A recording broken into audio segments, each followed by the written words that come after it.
Hello and welcome to Weekly News Highlights. I'm Kim Dami in Seoul. Let's begin with the keywords of the week.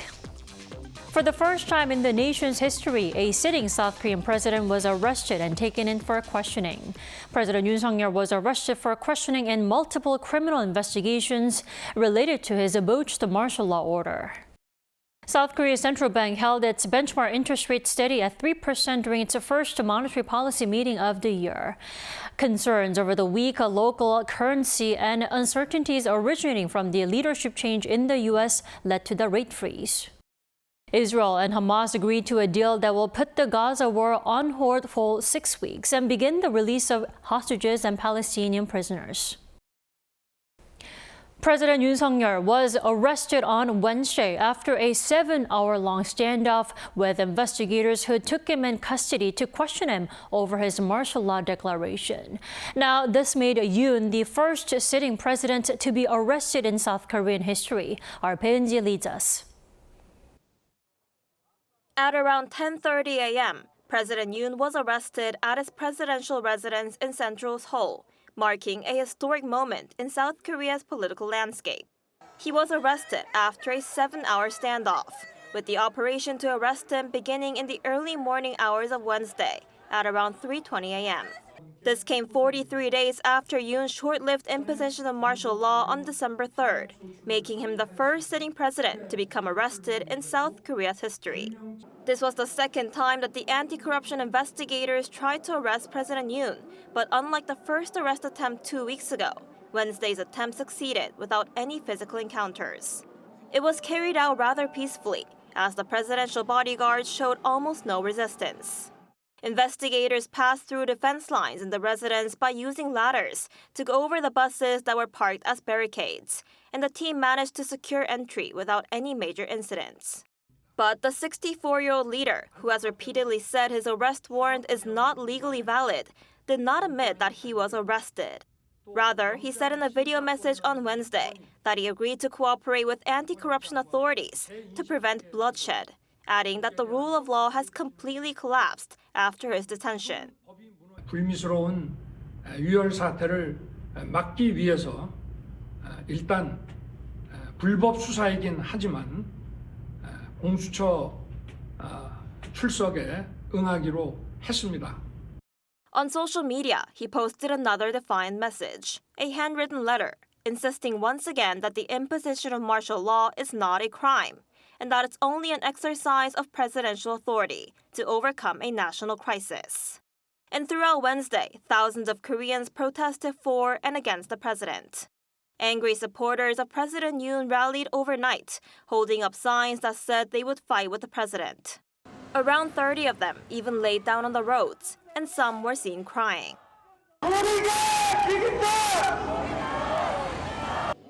Meanwhile, those against Yoon also came out to protest.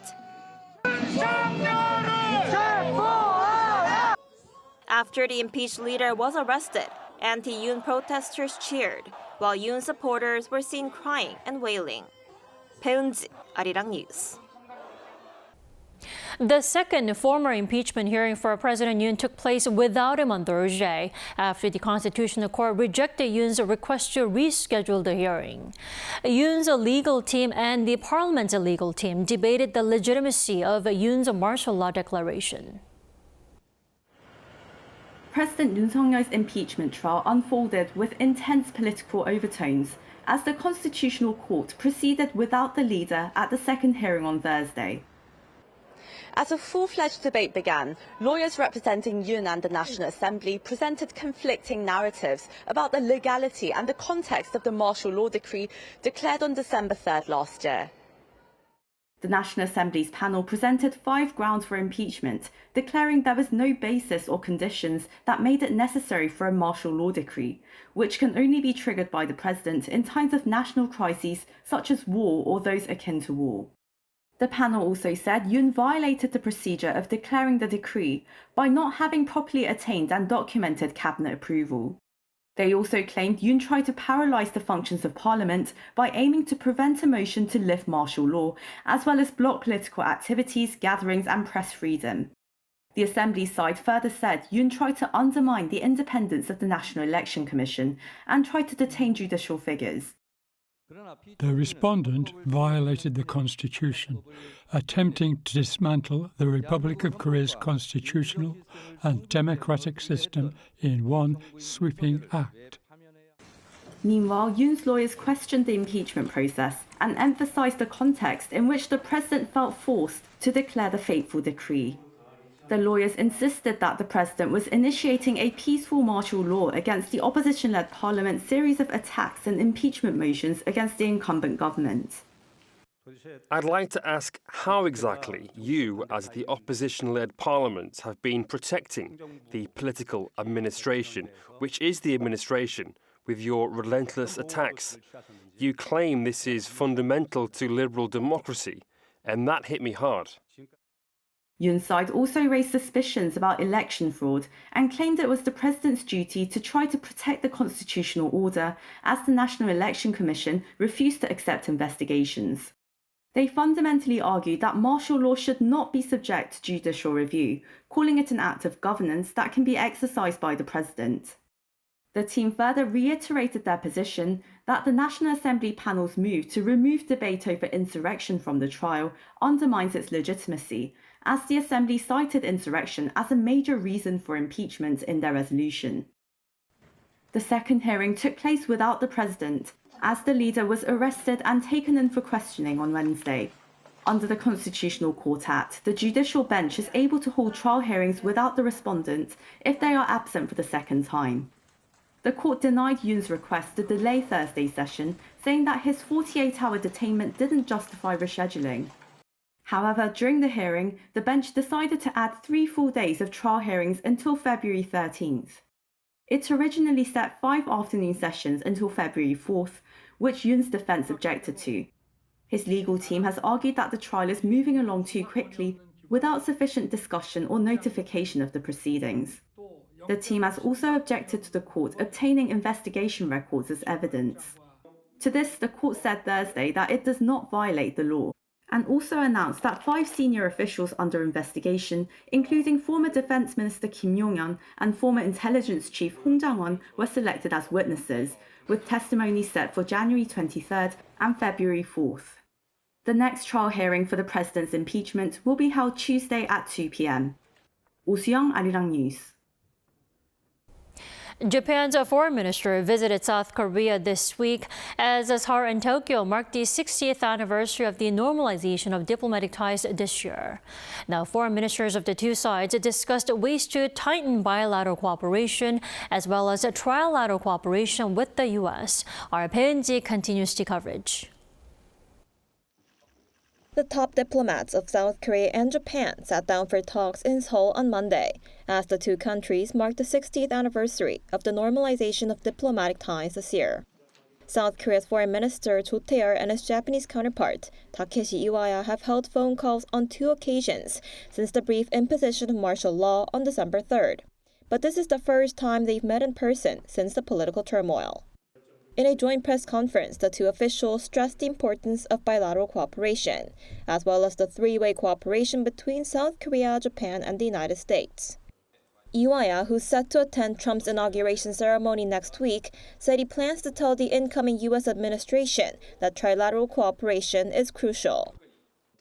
If circumstances allow, I am currently coordinating to attend the U.S. presidential inauguration scheduled for January 20th. At the event, I intend to clearly convey to the new U.S. administration that the strategic cooperation between Japan, the U.S. and South Korea is more important than ever. Meanwhile, when asked how South Korea will handle the historical tensions between Seoul and Tokyo, which has been a thorn in diplomatic relations for decades, Foreign Minister Cho Tae-yeol said he plans to closely cooperate with his Japanese counterpart to work towards developing a future-oriented relationship. I plan to closely cooperate with Foreign Minister Iwaya to reduce the various disruptions in the bilateral relationship caused by historical issues, and work toward developing a future-oriented relationship. Before the meeting, the Japanese foreign minister visited the Seoul National Cemetery and paid his respects to the fallen heroes. This marked the first time in almost 7 years that a Japanese foreign minister has visited the burial ground to offer condolences, which appears to be a move to show that Tokyo is willing to improve bilateral relations. The top Japanese diplomat is also expected to meet with acting President Choi Sang-mok on Tuesday before leaving Seoul. 배은지, Arirang News.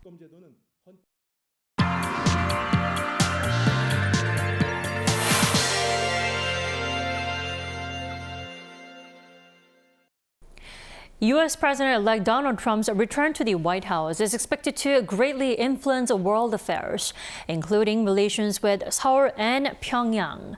For this week's Weekly Focus, we take a closer look at the incoming Trump administration's approach toward North Korea. With our foreign affairs correspondent, Eunji. Welcome back, Eunji. Thanks for having me.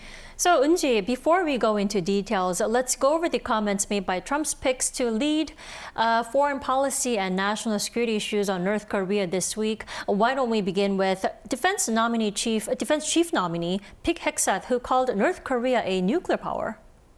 Right, his comments sparked quite a lot of concerns here in South Korea. In a written response to advanced policy questions submitted to a Senate panel ahead of his confirmation hearing, Hegseth said North Korea's status as a nuclear power poses threats to the Korean Peninsula and other parts of the world. This has led to some watchers expressing concerns that Hegseth's comments hint that the United States could recognize North Korea as a nuclear weapon state. His use of nuclear power differs from the term nuclear weapon state under international law, as it includes countries with nuclear weapons that are not officially recognized as such. Now, a nuclear weapon state is a status that's officially granted to only 5 countries in the world under an international treaty barring nuclear weapons development, and that includes the United States, Russia, the United Kingdom, France, and China.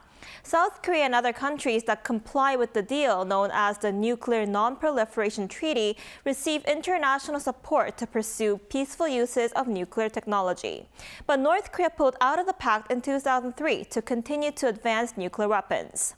Seoul's foreign ministry immediately responded to Hegseth's comments, saying that North Korea can never be recognized as a nuclear weapon state under the Non-Proliferation Treaty. Eunji, we also heard Secretary of State nominee Marco Rubio say that the U.S. needs to take a broader approach to North Korean issues. Tell us more. That's right. Let's first take a listen to what Rubio had to say during his confirmation hearing this week, where he called the North Korean leader a dictator. Take a listen. In Moscow, in Tehran, in Pyongyang, dictators, rogue states now sow chaos and instability and align with and they fund radical terror groups. And then they hide behind their veto power at the United Nations Security Council or the threats of nuclear war. When asked about how he will reshape America's broken North Korea policy, which has only led to Pyongyang doubling down on its nuclear and missile programs rather than slowing them down, he said there has to be an appetite for a serious look at broader North Korean policies. He called for efforts to prevent a war between North Korean allies such as South Korea and Japan, and said they're seeking ways to prevent a crisis without encouraging other nation states to pursue their own nuclear weapons programs, leading to speculation that this could mean Washington is now shifting away from its focus on denuclearizing North Korea and rather focus on more realistic options to manage risks.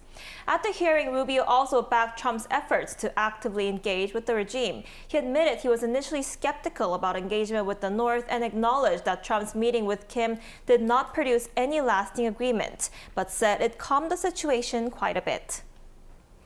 South Korea's intel agency said this week that Trump might pursue dialogue with North Korean leader Kim Jong-un. Will we be able to see Trump-Kim talks? Well, we can't be too sure about that for now, but it does seem likely. Trump named a close aide, Richard Grenell, as his presidential envoy for special missions, and Alex Wong, who handled negotiations with North Korea during Trump's first term in office, as Deputy National Security Advisor. And as you just mentioned, the NIS said Trump's recent appointments of top aides on North Korean issues further indicate a willingness to explore diplomatic talks, possibly smaller-scale agreements, such as a nuclear freeze or an arms reduction. This assessment was shared during the agency's briefing to the National Assembly Intelligence Committee on Monday. Take a listen.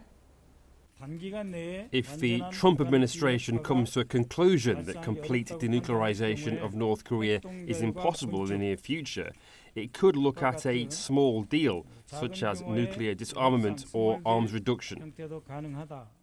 Kim Jong-un held 3 summits with Trump during his first term, but failed to persuade Kim to give up his nuclear weapons. They first met in Singapore, then in Hanoi, and finally in the demilitarized zone between the two Koreas, but the talks ended without any breakthroughs. But aren't there concerns that the U.S. might bypass South Korea when trying to engage dialogue with Kim Jong-un? To prevent that from happening, what should South Korean government do, Eunji? Well, the South Korea's foreign ministry says it's closely cooperating with the U.S. administration and that it plans to communicate more with the incoming Trump administration to work on denuclearizing North Korea. An expert that I've spoken to said that it's important for the South Korean government to focus on having some kind of network with key officials in the new administration that will be responsible for North Korea relations, such as Alex Wong and Richard Grenell.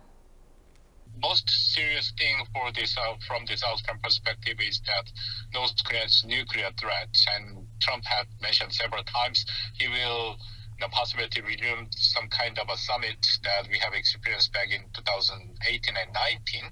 So in those processes, South Korea should get into and then deliver our own message and our opinion and our own policy. All right, Eunji, thank you for that coverage. We'll have to get back to you once Trump returns to the Oval Office next week. Thank you.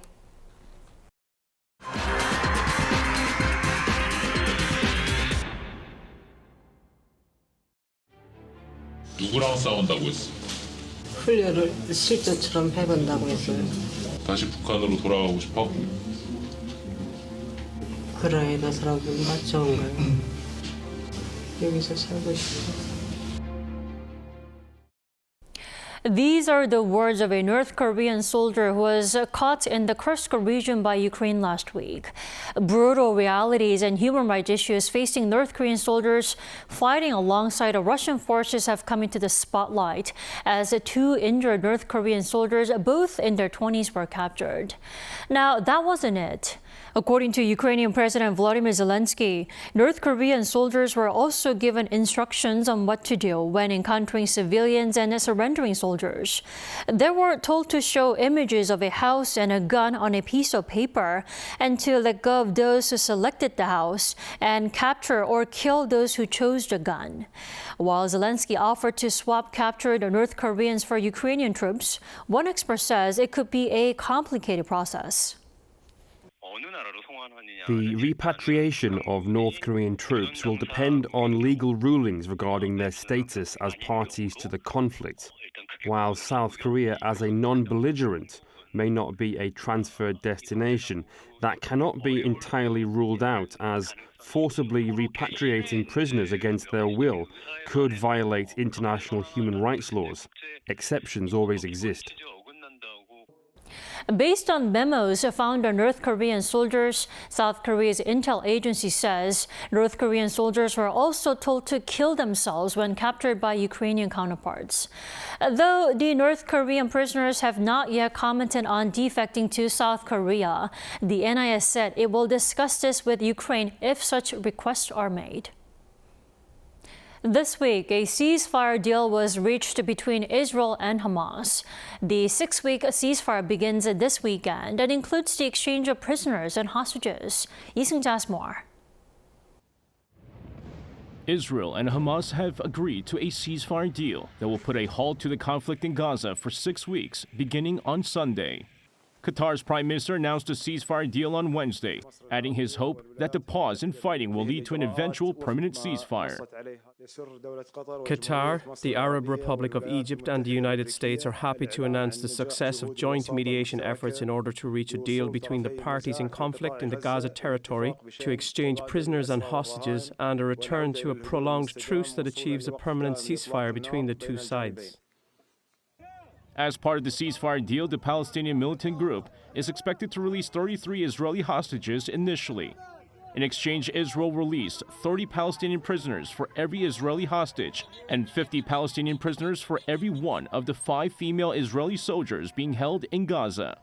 Within the first 42 days of the deal, females and hostages under 19 years old will be released. They make up the 33 Israeli hostages mentioned in the agreement. Reports say some 1,650 Palestinian prisoners could be released as part of the deal. Pundits say the growing pressure to have Israeli hostages returned home forced Israeli Prime Minister Benjamin Netanyahu to agree to the ceasefire deal, while others say the election of Donald Trump was behind it. However, both Trump and U.S. President Joe Biden were quick to take credit. Speaking from the White House on Wednesday, Biden said the deal was reached under the precise contours of a plan he set out in May last year. Biden added that the ceasefire deal was the result of painstaking American diplomacy. On the other hand, Trump took to Truth Social to say that the ceasefire agreement could have only happened as a result of his historic victory in November. Biden says negotiations will continue beyond the latest temporary ceasefire to phase 2 of the deal that could include a permanent halt to the conflict in Gaza. Lee Seung-jae, Arirang News. South Korea's central bank decided to hold its benchmark interest rate steady this week as it watches political risks at home and abroad. Our correspondent Lee Soo-jin tells us more. South Korea's central bank held its key interest rate steady at 3% as the Korean won remains weak. The decision was announced on Thursday following the first Monetary Policy Committee meeting of the year. We decided that it would be appropriate to maintain the current rate while monitoring internal and external conditions, as domestic political circumstances and changes in major countries' economic policies have increased uncertainties in terms of the economic outlook and foreign exchange markets. It's worth noting that the rate freeze decision comes after 2 consecutive quarter-point cuts in both October and November monetary policy meetings last year, after the key rate was frozen at 3.5% since January 2023 in a bid to tackle inflation. There was a lot of speculation in the markets before the decision was announced. A rate cut had been anticipated by some due to concerns about a downturn in the economy due to the ongoing political turmoil, as well as uncertainties over President-elect Donald Trump's second term. But the Bank of Korea ultimately decided to freeze the interest rate due to a weaker Korean won against the greenback and minutes from the U.S. Fed's December meeting where officials hinted they would be moving more slowly on interest rate cuts. If the interest rate gap between the two countries widens, it could lead to further currency depreciation. In December, the average won-dollar exchange rate stood at 1,434.42, a change of nearly 3% from an average of 1,393.38 in November. So it might be better to leave the interest rate where it is right now and at least for the moment have government spending increase. I do not think inflation will be a serious problem this year. The country's annual consumer inflation rose by 2.3% in 2024, the lowest rate since the COVID-19 pandemic in 2020. As for its assessment of the domestic economy, the Bank of Korea forecasts a sluggish economic growth this year, as exports are expected to weaken due to political uncertainties. Acknowledging concerns about the domestic economy, the central bank hinted at possible rate cuts in the future and pledged to carefully monitor inflation and currency trends before making the decision. Lee Soo-jin, Arirang News. Korea hosts a special annual program that offers young foreigners with potential the chance to engage in winter sports that are not readily available in their own countries. Our Park Gun-woo has this story. 17-year-old Fatima is a promising figure skater from Peru. She has faced many challenges due to the lack of ice rinks near home, except for a small facility that's often closed, making it difficult for her to practice regularly. But Gangwon-do Province, where the 2018 Pyeongchang Winter Olympics were held, has been providing opportunities for young people like Fatima for over 20 years with the support of related organizations through the DREAM program. If you have a smaller rink, it's hard to train, but here it's easier because the ice is better and the conditions are better. Coming here is really privileged. I wasn't really sure what I wanted to achieve, but I think for now I want people to know that there is ice skating in Peru and to invite them to try it. With better conditions, young talents have been able to practice to their fullest, gliding, jumping, and spinning. Every year, Gangwon-do Province in South Korea runs the DREAM program, bringing young athletes who lack proper facilities and coaching in their home countries to train in an ideal environment just like here. Now let's go find out how hard these guys are working to achieve their goals. Now let's go.